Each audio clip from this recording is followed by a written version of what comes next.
Welcome to the Write Like a Badass podcast. My guest this time around is, okay, two different people. Well, someone with two different creative names. M. Renaud Brown is the writer. Monty Brown is the actor, and we're going to find out why this creative individual uses two different names. Now, Monty, the actor, first began acting in theater at age 5, where he played St. Francis of Assisi.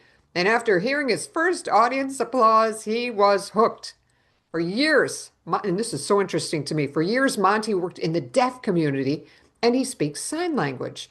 Monty is married to Carol and they have two boys just as good looking as their dad. That, that is from his website. In addition to acting, M. Renaud Brown is the screenwriter, music producer, recording artist, and executive producer at DeGuy Studios. And if I'm saying that wrong, he can correct me in just a minute. DeGuy Studios released Semblance Amiss. This is a one-season series that is currently streaming on Amazon Prime, Tubi, and Fossum, to name a few. Monty's favorite artist, or maybe M. Renaud's favorite artist too, is Prince, but we can't get Monty to wear the pants with the butt cheeks out. That, that is also from his website. Welcome, Monty. Well, thank you so much, Maureen. Thanks for having me today. Or I guess because we're talking about writing, I should call you M. No, you call me Monty. Okay. It does sound like the acting came first to you. So when and why did you start writing screenplays? Well, I would say that my strongest motivation for writing screenplays comes from things, subject matter that motivates me. Thinking back to one of my earliest screenplays, which has not come to fruition, it was actually my birthday, and the person that I was dating at the time, for some reason, uh, I decided not to take her out on my birthday. Ooh, So how'd that go? it went fine in the long run. But I ended up going downtown to a bar called Floods, and one of my coworkers that I was doing auto show with, she was doing a promotion at Floods, and we sat down, and I was going to tell her this joke, and before I could get to the punchline, she started telling me this story about a friend of hers who was incarcerated. And the longer this story went on, I was just fascinated. I left that bar, I went home, and I just started typing. And I developed the screenplay. It's pretty awesome. Now, one of the reasons that it never was produced is because one of the characters that I wrote in the screenplay uh, should be played by Samuel L. Jackson. And this goes back to the late 90s. So that gives you an idea of how far back the screenplay goes. Well, there's no way I could get Samuel L. Jackson nowadays. He's out of everybody's price range. So that was my one of my first screenplays that I wrote. Again, topics, subject matter that really move me, that motivate me, is the foundation behind what I write. We talked about your series, Semblance Amiss, and as I mentioned, it's streaming, which is so impressive. And we're going to talk Watch it free on Tubi. Tubi too. Okay. Yeah. You are also in Semblance Amiss in a very large role. How did that affect your writing process, knowing that you were writing the character you were going to play as an actor? Well, it prompted me not to have any scenes where I was without clothes on, that's for sure. But um, Emerald Brown, which is my pen name, Hmm. um, writes from a creative style, but also with respect to writing screenplays, I'm conscious of how many locations I'm going to have, what my budget will be. And even though I originally started Semblance Amiss with a budgetary number, that number tripled by the time we finished. Just, yeah, who is right? So it was an ultra low budget film, but I was the sole executive producer. And the guy's studios was not exactly prepared for three times its budget. We handled it. Everyone got paid. No one went without, but it was an experience. But in answer to your question, um, locations, the budgetary factors involved. Uh, those were factors for writing that screenplay because when I wrote it, I knew I was going to produce it as a film. Um, Other screenplays that I've written have been for my enjoyment. They've been for something down the road, but I was really motivated on this piece, and it came at a very difficult time for me. Actually, writing Semblance of Mist was very cathartic. I had just lost my mother, I guess about a year beforehand. Oh, And as a matter of fact, after she died, the laptop that I wrote Semblance of Mist on, it was one of the first things that I did on this laptop. Um, and then one of the locations that we were going to shoot in Semblance of Mist was my aunt's house for the main characters, Kevin and Ebony. Well, 3 months prior to our shoot date, my aunt passed away. oh, So before I really had the opportunity to heal from my mother's death, my aunt died, who many would tell you was like my second mom. And it was really tough. They are memorialized in Semblance of This at the end of the credits. So for anyone that watches the credits all the way through, they get a chance to see that they were remembered. I'm so Yeah. sorry that you went through such heavy losses so close together. And yet it sounds like creativity helped you. It was an outlet to push me forward. I had moments where it was emotionally tough.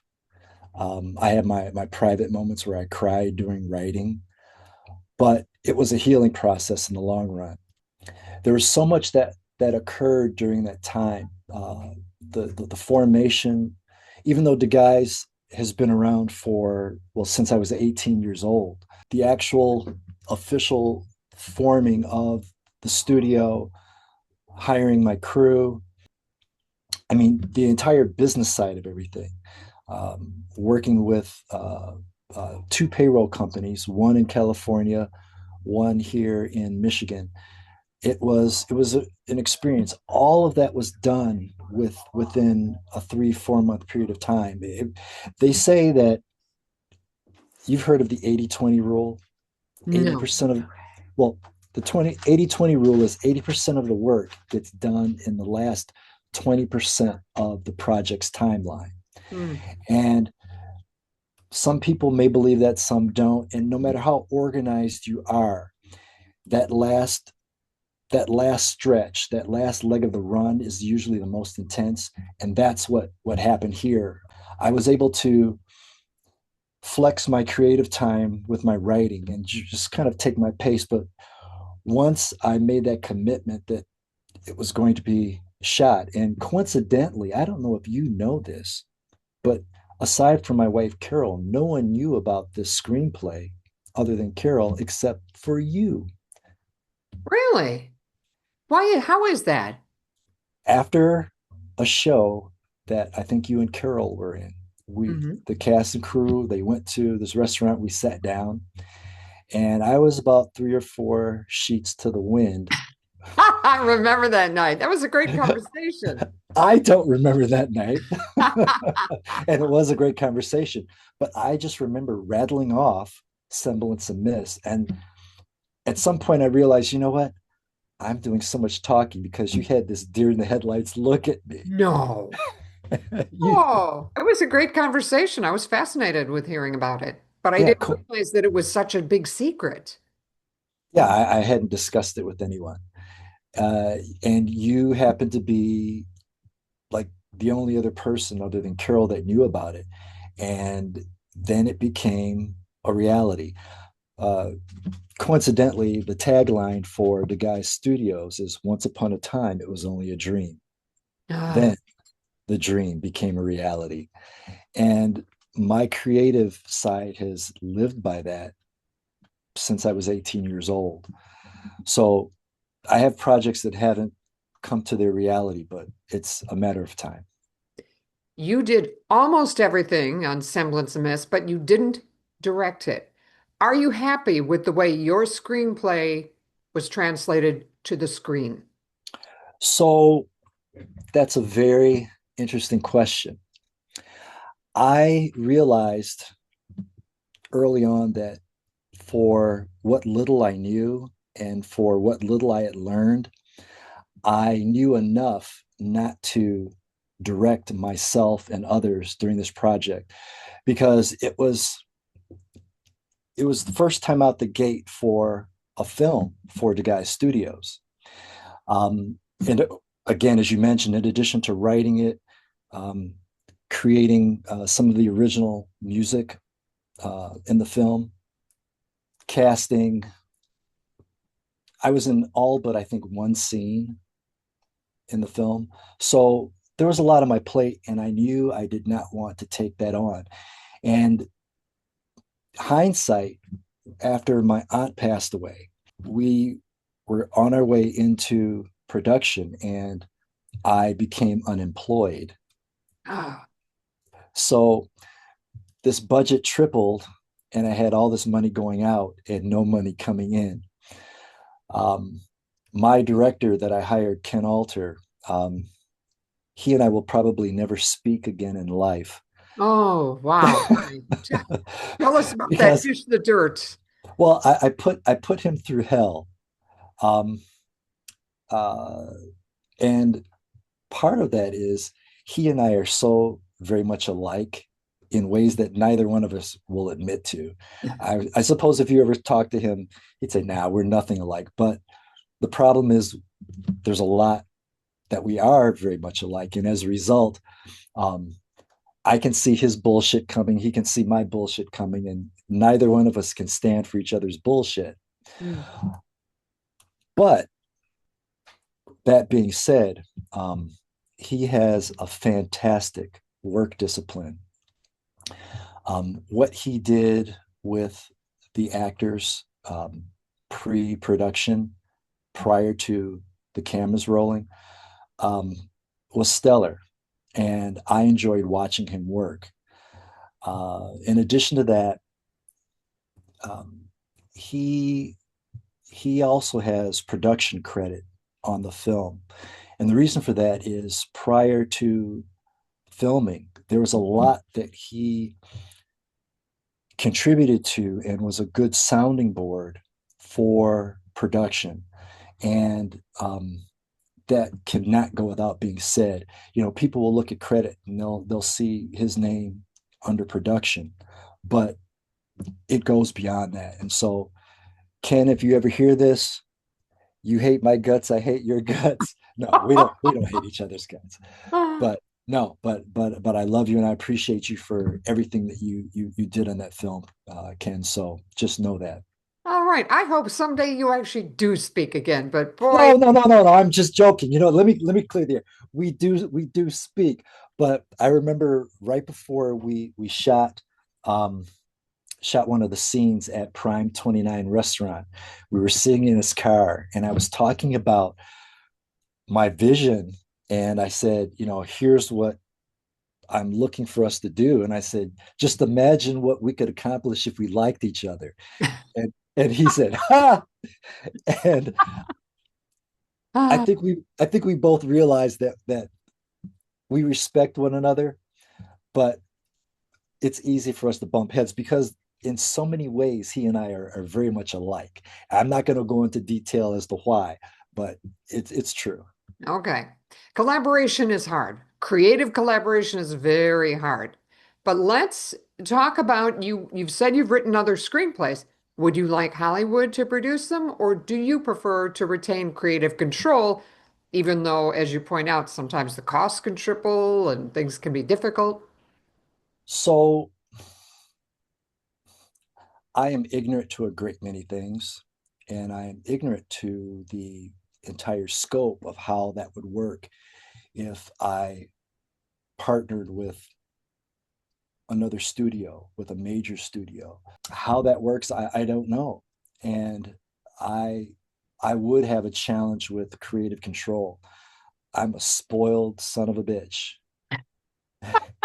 And um, I would tell you that Ken, my director for Semblance of Miss, and members of my crew would tell you that my way was my way, and there was no highway because we had no time to get off of the highway. So I was very stubborn about things, but I think any writer would admit and agree with me to some extent that you create this life, this entity, and you you know what you want. You see what you see, and it's very difficult to make those changes. I remember the scene where one of the characters is tortured, and there was a reveal with another character, and I envisioned her in one location.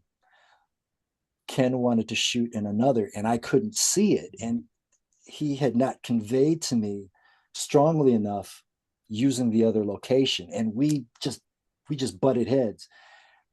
And it was to the point where I said, you know what? I'm walking away. And I left. And we shot at the barn, Farmington Theater, Farmington Players. Hmm. And I sat in the theater and I watched things remotely. Um, my cinematographer, he and his AC, they had a setup where you could watch the monitor through your phone remotely. So I set that up and I'm watching, and I'm like, you know what? I trusted him to hire him to direct, let him do his job, let me stay in my lane, do my job, and everything turned out fine.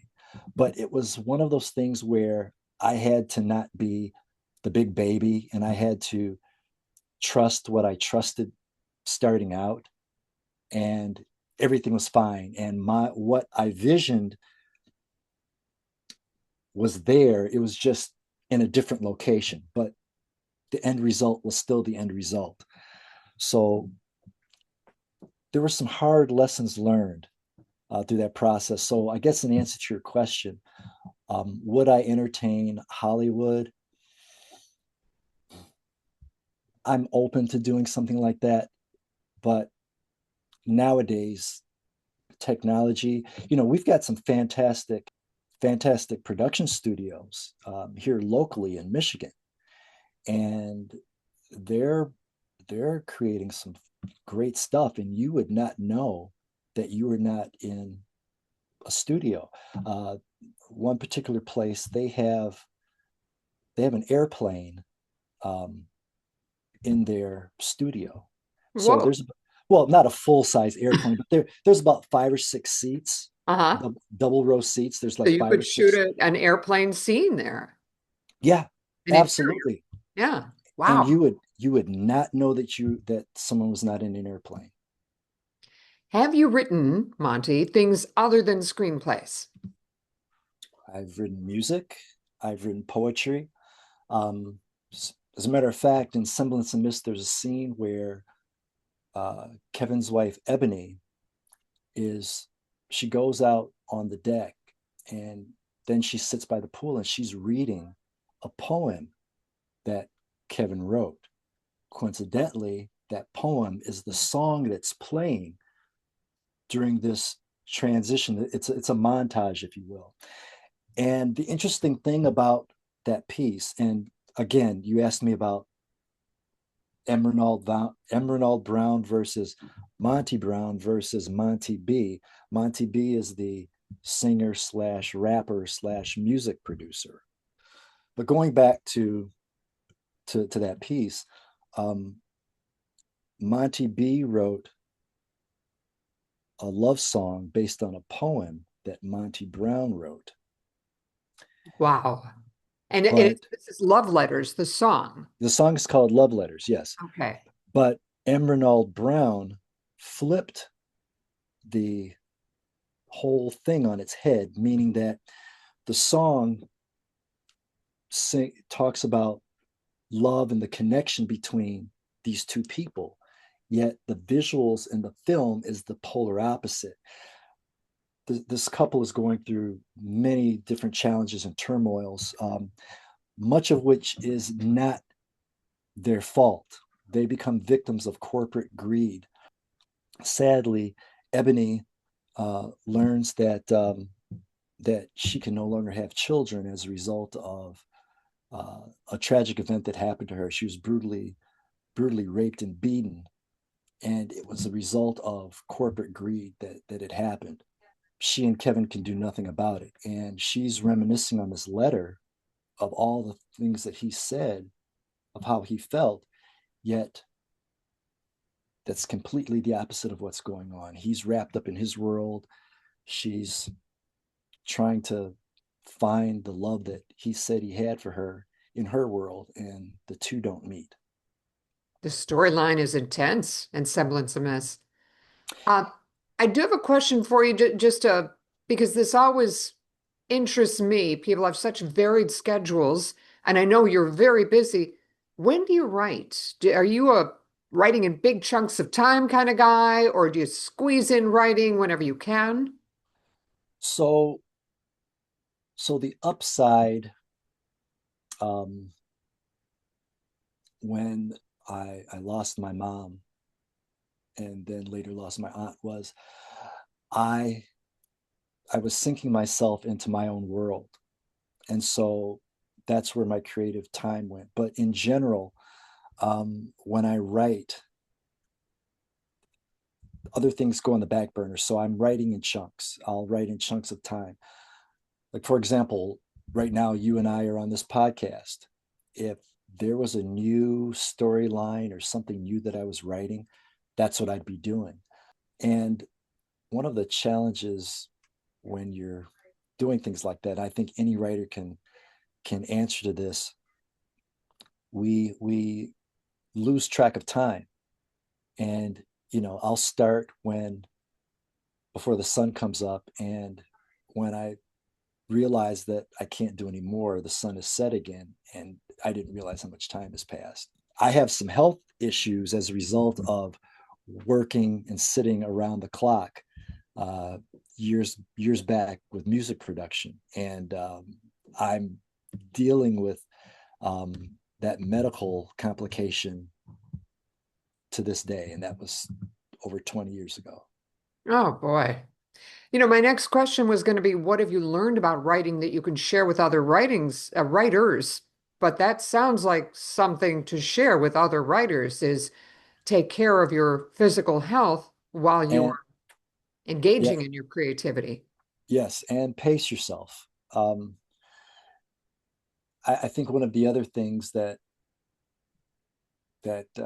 comes to mind is, especially in the case of writing a screenplay that goes into production, is having an understanding and respect for your own work, but also on the commercial side, having an understanding of the general audience. And what do I mean by that? You know, years ago, a writer would write, and their book, their poetry, their medium of writing was the only outlet for people's entertainment. Then radio came along, and people would sit by the radio. The whole family would listen to radio theater. I remember when my dad would drive, we would go to Canada and he would put radio mystery theater on, and we'd listen to it on the radio. Yes. Then television, we used to have channels 2, 4, 7, and then in Canada, I think it was channel 9 Hmm. back when dinosaurs walked the planet. So you know what I'm talking about. We had 5, maybe 6 channels, and at 2 a.m., television went off. And that was it 2 or was it? I think it was 1 or 2 o'clock in the morning. You'd get that test pattern Yep. until television came on. That doesn't exist anymore. So now everyone, you can watch television 24/7. But to top that off, now we have social media. So while the television's going, people have music playing in the background and they're on their phones scrolling and all these different sources of visuals and sounds going on. So going back to what I was saying, commercial writing demands that you cater to that short attention span of the viewer or the reader or the listener. And Semblance of Miss is written in such a way that you really have to pay attention because there's twists and turns that if you're not paying attention, you're going to miss it. And the intensity and the value of the mystery can get lost. And that's what happens when one doesn't pay attention. Many people would have to go back and watch it again to pick up on what they missed the first go round if they're not focused. How many episodes are in it? It's broken into 5 episodes. Mhm. When it was written, there was so much, and I could not see where to cut areas to shorten it and lose value or lose answers to those things that I just got through talking about. So it ended up being broken into 5 separate episodes. I don't know about you, but I'll turn the television on at 12:30 at night or it's already on and I'll say, I want to watch something, but I don't want to watch something too long, right? Mm-hmm. So I'll see something and say, oh, it's got short episodes. Those are only 30-minute episodes. I'll watch an episode. Get to the end of the episode, I'll watch one more. Next thing you know, I've watched the entire season because I didn't want to watch a 2 hour movie. So I watched a 3 hour season in Yep. one chunk. Easy to do.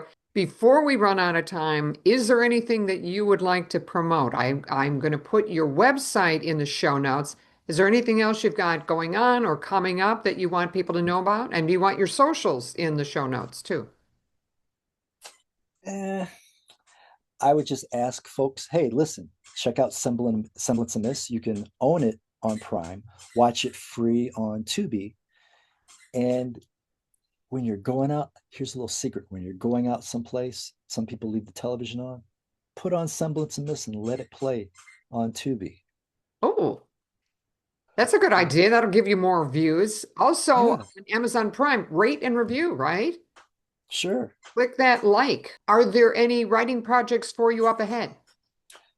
I am writing something right now that encompasses two of the characters from Semblance in this, but I'm not going to say much more on that.